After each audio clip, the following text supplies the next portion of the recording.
नमस्कार आप सभी को स्वागत है आपका हमारे इस प्लेटफॉर्म पर।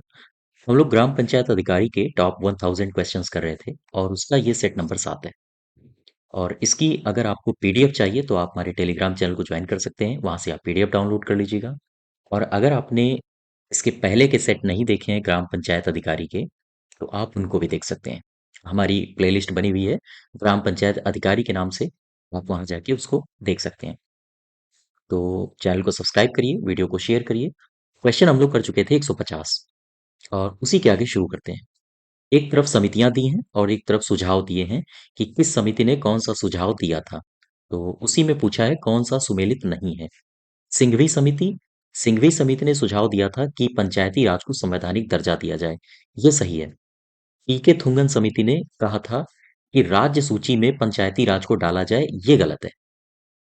पीके थुंगन ने कहा था कि जो पंचायती राज है उसे केंद्र सूची में डाला जाए। ठीक है।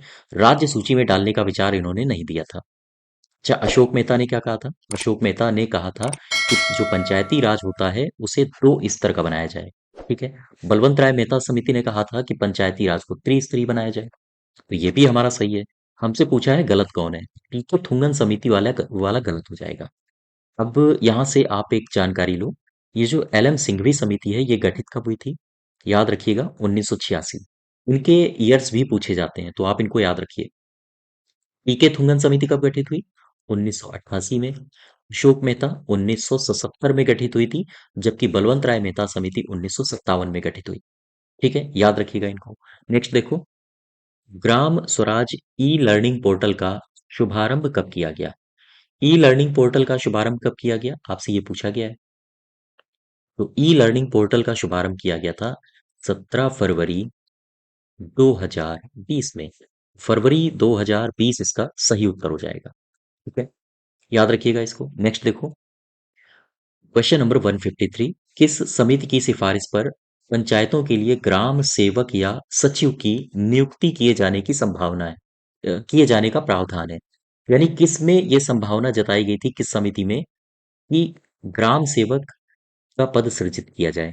एक समिति थी, इसका नाम है गिरधारी गिरधारी लाल व्यास समिति। प्रश्न ये उठता है ये समिति बनी कब थी?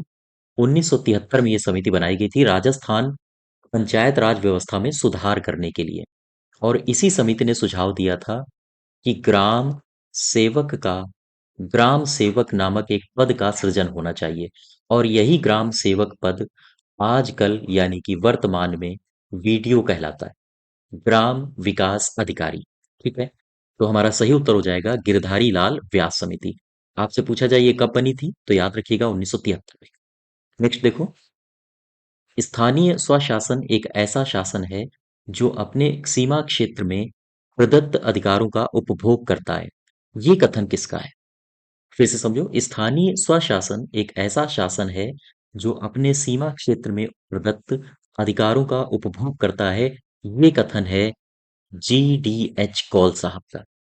कुछ स्टेटमेंट्स हैं, मैंने आपको जितने भी वीडियोस करा दिए हैं उनमें मैंने कुछ ना कुछ स्टेटमेंट्स डाली हुई हैं। तो आप उनको एक जगह कलेक्ट करिए और ये स्टेटमेंट्स पूछी जाती हैं हमारी परीक्षाओं में। ठीक है, तो याद रखिएगा इसका सही उत्तर होगा।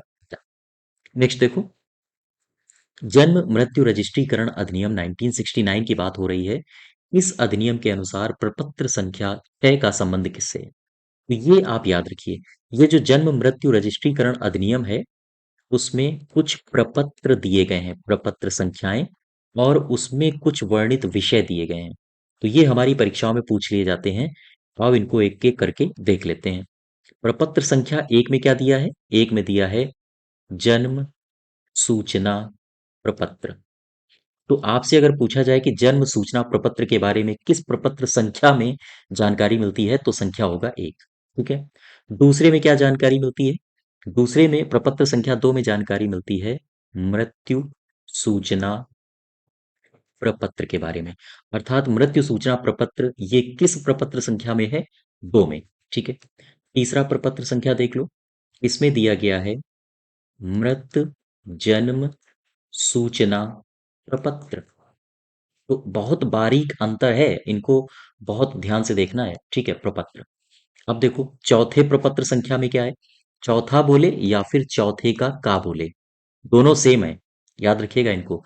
इसमें दिया है मृत्यु की मृत्यु की चिकित्सीय मृत्यु की चिकित्सीय प्रमाणन प्रपत्र।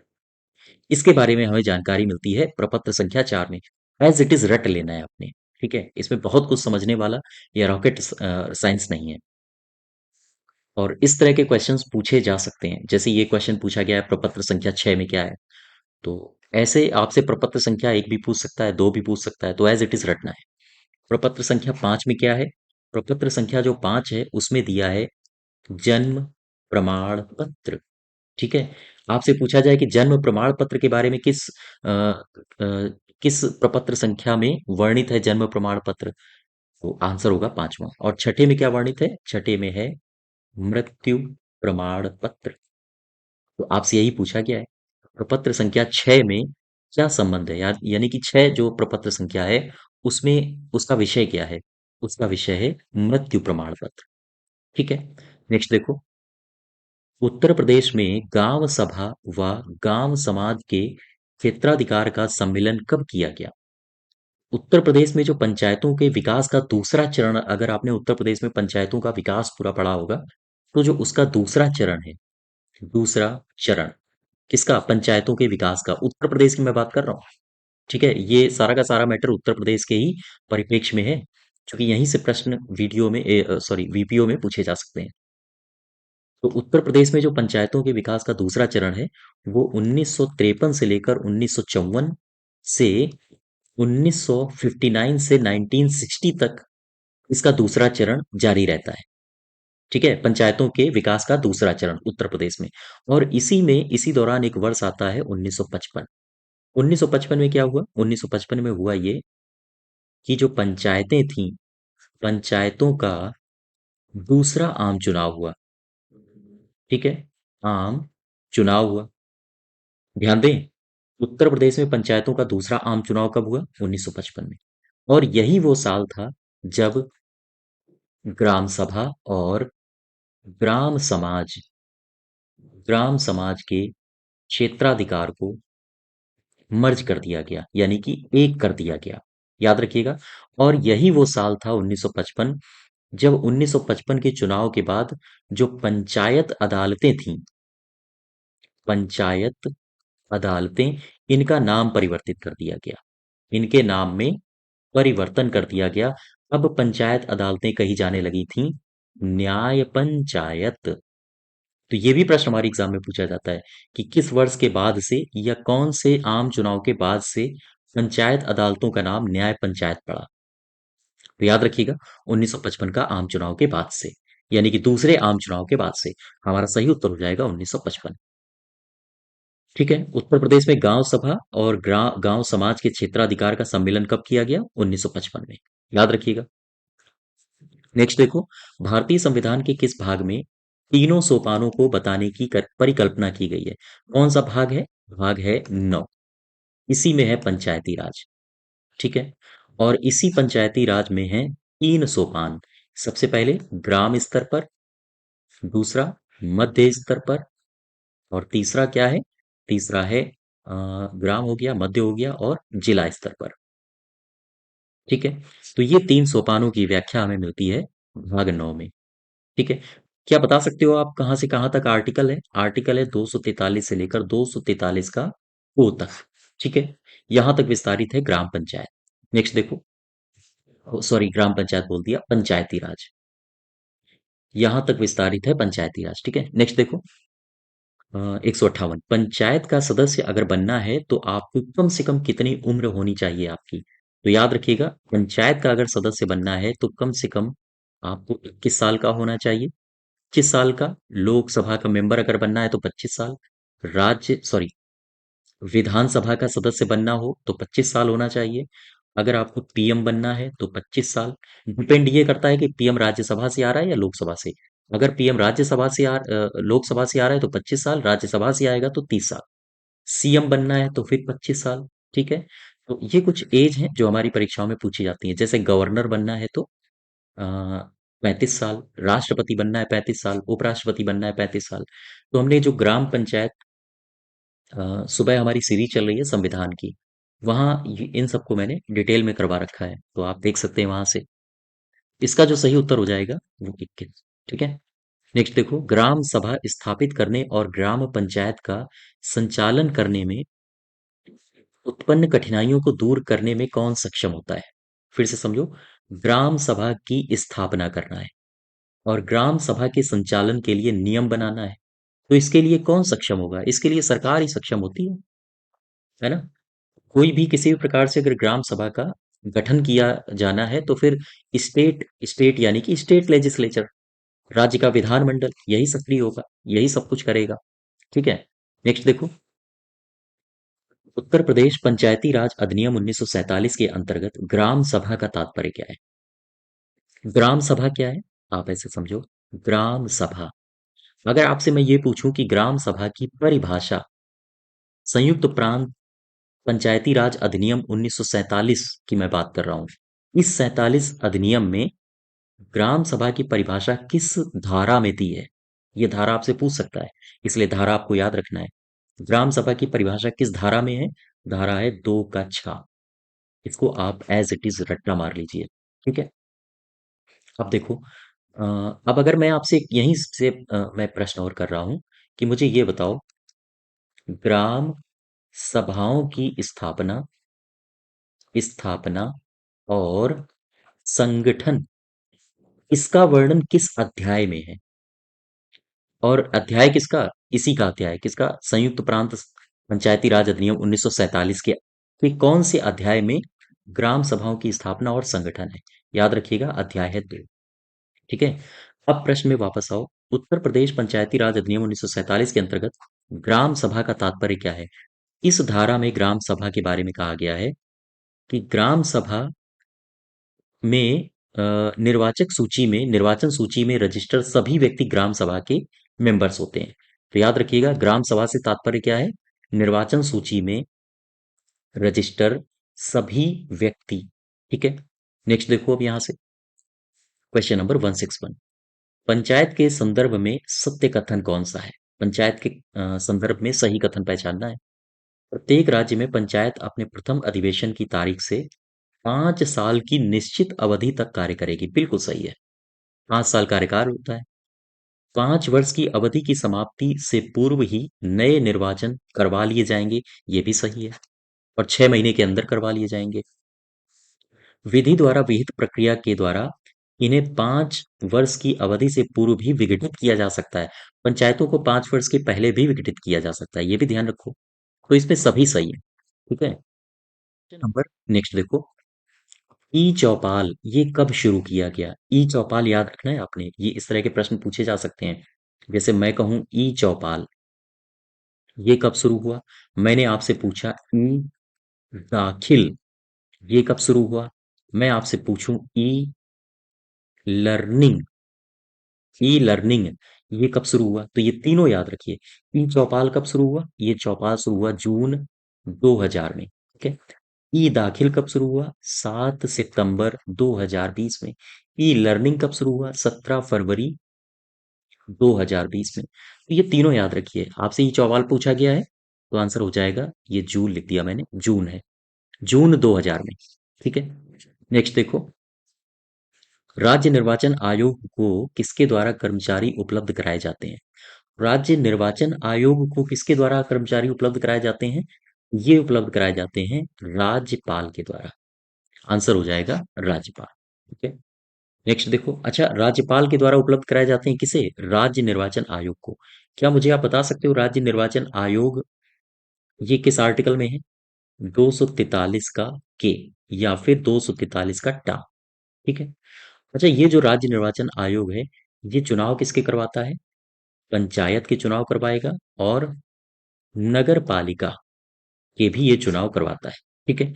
नेक्स्ट देखो, सच्ची लोकशाही केंद्र में बैठे 20 आदमी नहीं चला सकते, वह तो जमीनी स्तर पर गांव के लोगों द्वारा चलाई जानी चाहिए। उपर्युक्त कथन का संबंध किससे है? आपसे ये पूछा है। उपर्युक्त कथन का संबंध किससे है? ये है महात्मा गांधी का कथन। याद रखिएगा। 164 का दूसरा, तो ये कथन का आप एक अलग टेबल बना लीजिए। जितने भी मैंने आपको लेक्चर्स बताए हैं, हर एक लेक्चर में लगभग मैंने एक या दो कथन जरूर बताए हैं। तो आप उनको एक विशेष पन्ने में लिखिए और उनके आगे किसने कहा है वो लिखिए। तो यहाँ से आपको एक या दो प्रश्न देखने को मिल सकते हैं। ठीक है, नेक्स्ट देखो। पंचायत चुनाव संपन्न करने के लिए मुख्य निर्वाचन अधिकारी की नियुक्ति की जाती है। पंचायत चुनाव संपन्न अगर कराना है तो जो मुख्य निर्वाचन अधिकारी है उसकी नियुक्ति किसके द्वारा की जाती है? उसकी नियुक्ति करता है राज्य सरकार। ठीक है, अब देखो यहां से मैं बात कर रहा हूं मुख्य निर्वाचन अधिकारी की। ठीक, मैं बात कर रहा हूं मुख्य निर्वाचन अधिकारी की। अगर आपसे ये पूछे कि मुख्य निर्वाचन अधिकारी की नियुक्ति कौन करेगा, तो आंसर होगा राज्य सरकार। ठीक है, मैं अगर आपसे ये कहूं कि ये जो मुख्य निर्वाचन आयुक्त अधिकारी है, मुख्य निर्वाचन अधिकारी है, इसकी नियुक्ति तो राज्य सरकार ने कर दी, लेकिन ये किसके अधीन कार्य करेगा? किसके अधीन कार्य करेगा? तो नाम में ही छुपा है निर्वाचन, तो अधीन ये कार्य करेगा राज्य निर्वाचन आयोग के। ठीक है, किसके अधीन कार्य करेगा? राज्य निर्वाचन आयोग के। ये दोनों बातें अलग अलग हैं, उनको ध्यान रखिएगा। नियुक्ति राज्य सरकार करेगा और अधीन कार्य करेगा राज्य निर्वाचन आयोग के। नेक्स्ट देखो, स्थानीय शासन शासन का जनक, स्थानीय शासन का जनक किसे कहा जाता है? तो स्थानीय शासन का जनक किसे कहा जाता है? 1882 वर्ष आपको याद होगा, इसका नाम था लॉर्ड रिपन। लॉर्ड रिपन ने स्थानीय शासन का एक मैग्ना कार्टा पेश किया था। मैग्ना कार्टा पेश किया था स्थानीय स्वशासन का। और इसी मैग्ना कार्टा में कहा गया था क्या, कि तालुका बोर्ड का गठन किया जाना चाहिए और जिला बोर्ड का गठन किया जाना चाहिए। का गठन यानी कि जिला बोर्ड और तालुका बोर्ड का गठन इसी मैग्ना कार्टा के आधार पर किया गया था। और इसी वजह से ये जो लॉर्ड रिपन है, इसी को कहा जाता है स्थानीय स्वशासन का जनक। तो आंसर हो जाएगा दूसरा। ठीक है, नेक्स्ट देखो। अगर गांव हो जाए गांव अगर गांव नष्ट हो जाए तो भारत भी नष्ट हो जाएगा। ये कथन किसका है? बहुत शानदार कथन है ये। गांव नष्ट हो गया तो भारत भी नष्ट हो गया, ये कहा था महात्मा गांधी जी ने।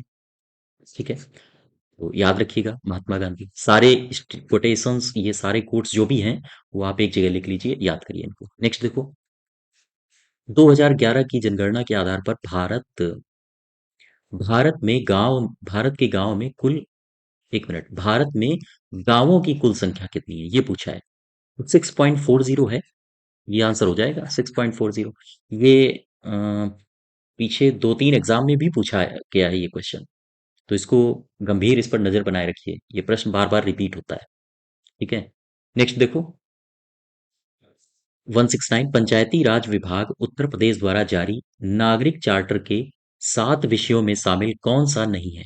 इसमें दिया गया है कि जो नागरिक चार्टर है उसमें 7 विषय दिए गए हैं, टोटल 7। ठीक है, इन 7 विषयों में ये जो 4 ऑप्शन है इसमें से कौन सा नहीं है? तो ये जो पंचायतों में रोजगार का सृजन है, ये नहीं है, बाकी तीनों हैं। अच्छा, 3 ये हो गए, तो हमसे 7 के सातों पूछे जाते हैं। ये 3 हो गए, अब इसमें 4 और देख लो, इनको आप एक जगह लिख लेना और बार बार याद करना।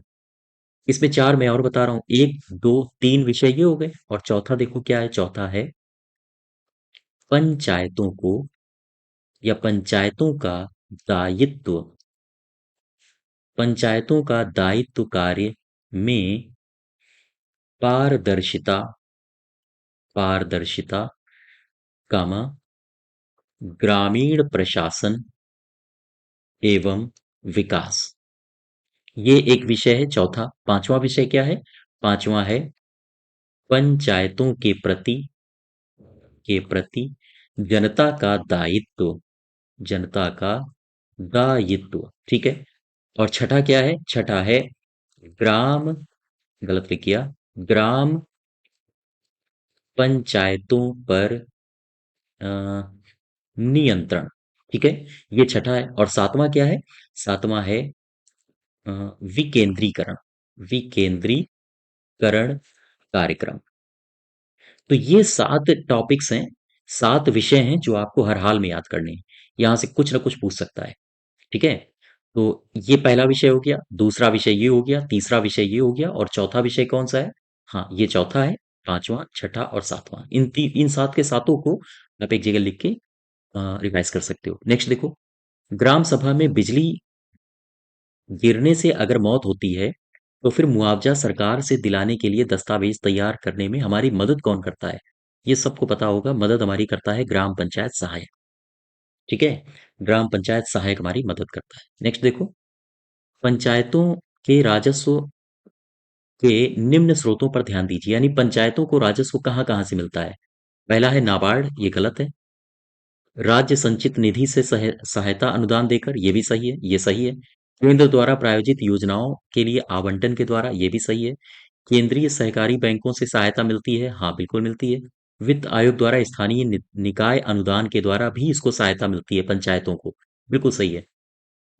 तो 2 3 4 5, 2 3 4 5, हाँ ये, हाँ यहाँ तो ऑप्शन ही नहीं है, तो हो सकता है टाइपिंग एरर हो। ये 2 3 4 और 5 यही सही है, ठीक है, याद रखिएगा। क्लियर बात? तो नेक्स्ट देखो, किसी पंचायत के सबसे छोटे निर्वाचन क्षेत्र को किस नाम से जाना जाता है? किसी पंचायत के सबसे छोटे निर्वाचन क्षेत्र को किस नाम से जाना जाता है? कहा जाता है वार्ड। तो यार इसका सही उत्तर हो जाएगा चौथा।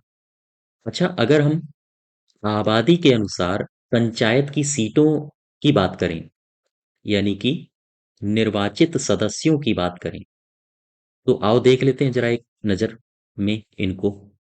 अगर आबादी आपकी, आपके गांव की 0 से 500 है, तो निर्वाचित सदस्यों की संख्या कितनी होगी? 7। अगर 501 से लेकर 1000 तक आबादी है, तो निर्वाचित सदस्यों की संख्या कितनी होगी? 9। अगर 1001 से लेकर 2000 आबादी है, तो फिर निर्वाचित सदस्यों की संख्या कितनी होगी? 11। अगर 2001 से लेकर 3000 तक आबादी है, तो फिर निर्वाचित सदस्यों की संख्या कितनी होगी? 13। अगर 3001 से भी ज्यादा आबादी है, तो निर्वाचित सदस्यों की संख्या मैक्सिमम कितनी हो सकती है? 15। ये डेटा याद रखो, ठीक है। नेक्स्ट देखो, कुटीर ज्योति कार्यक्रम, इसका उद्देश्य क्या है? कुटीर ज्योति कार्यक्रम जो है, ये 1988 1989 में इसकी शुरुआत हुई और इसका जो मुख्य टारगेट है वो है बिजली कनेक्शन देना, ठीक है। किसे देना बिजली कनेक्शन? ये देना एससी को, बिजली कनेक्शन देना एसटी को, और बिजली कनेक्शन देना बीपीएल, बिलो पॉवर्टी लाइन के व्यक्तियों को। तो आंसर होगा इसका बिजली कनेक्शन से, ठीक है। नेक्स्ट देखो, पंचायती राज का मुख्य उद्देश्य क्या है? पंचायती राज का मुख्य उद्देश्य पूछा है, जनता को राजनीतिक रूप से जागृत करना, ये गलत है। मैंने पंचायती राज व्यवस्था के जो प्रीवियस ईयर्स क्वेश्चंस हैं, जो यूपी पीसीएस में पूछे गए हैं, उनका टॉप 100 प्रश्नों का संग्रह मैंने चैनल में डाल दिया है। आप वहां से देख सकते हो प्लेलिस्ट में जाके, ठीक है। और ये जो 100 क्वेश्चंस हैं, ये सारे के सारे उत्तर प्रदेश लोक सेवा आयोग द्वारा पूछे गए हैं। तो ग्राम पंचायत अधिकारी में हो सकता है यहाँ से क्वेश्चंस आपको देखने को मिल सकते हैं और ये वीडियो आपके लिए लाभप्रद होगा। तो पंचायती राज का मुख्य उद्देश्य क्या है? जनता को राजनीतिक रूप से जागृत करना, ये गलत है। जनता को विकास मूलक प्रशासन में भागीदारी योग्य बनाना, यही सही है। पंचायती राज का सीधा सा आशय होता है विकेंद्रीकरण, यानी कि गांवों तक सत्ता का शासन पहुंचाना। तो सत्ता का शासन जब इनके पास आ जाएगा, तो ये विकास मूलक प्रशासन में भी ये भागीदार रहेंगे, ठीक है। नेक्स्ट देखो, भारत में ई गवर्नेंस के संदर्भ में कौन सा कथन सही है? भारत में ई गवर्नेंस के लिए मुख्य जोर 1987 में दिया गया था, बिल्कुल सही है। ई गवर्नेंस के लिए, ई गवर्नेंस राष्ट्रीय उपग्रह आधारित कंप्यूटर नेटवर्क एनआईसी नेट के लॉन्च द्वारा प्रदान किया गया था, ये भी सही है। सभी जिला कार्यालयों को कंप्यूटरीकृत करने के लिए राष्ट्रीय सूचना विज्ञान केंद्र का शुभारंभ किया गया था, ये भी सही है। इसमें सभी सही है, ठीक है। तो याद रखिएगा, ये सारे के सारे क्वेश्चंस आपको ग्राम पंचायत अधिकारी के पेपर में काफी सहायक साबित होंगे। तो इसकी अगर आपको पीडीएफ चाहिए, तो आप हमारे टेलीग्राम चैनल को ज्वाइन कर सकते हैं और साथ ही साथ चैनल को सब्सक्राइब करिए, वीडियो को शेयर करिए। धन्यवाद।